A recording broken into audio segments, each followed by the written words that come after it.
This is a short video of a modification of a standard stick vacuum filter by adding a coffee filter sleeve supported by some standard kitchen scour pads. So for my vacuum, I'm using a Bissell 3-in-1 lightweight stick vacuum.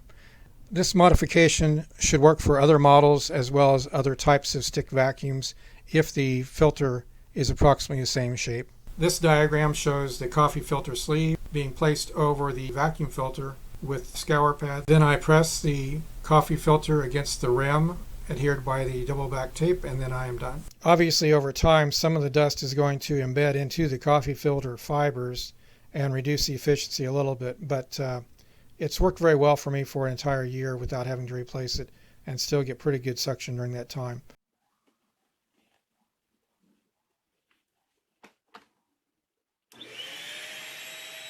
So this is my vacuum after about a week's worth of accumulation on my coffee filter assembly.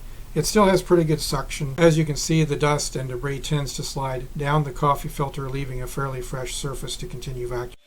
The coffee filter still has pretty good suction. This is after 1 week of accumulation vacuuming almost every day. So I try to clean the vacuum filter each day when I vacuum. The dirt and debris tend to just slide off very easily. I don't try to make it perfect because you'll accumulate a little bit of dust within a few seconds of vacuuming anyway. So I basically just let the dust slide off and then put it back in the vacuum.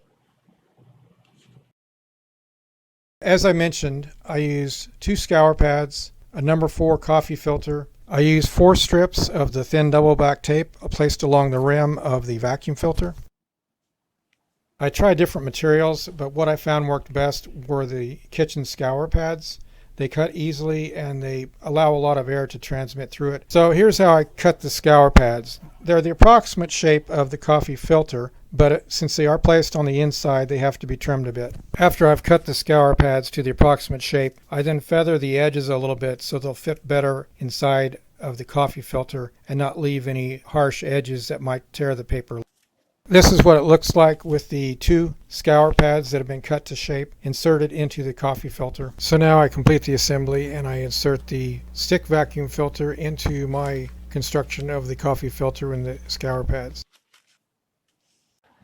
So this is what it looks like when the final assembly is put back into the stick vacuum. Notice the coffee filter protrudes a little bit for a better seal. And now you are done. I put everything back together and you are ready to vacuum again.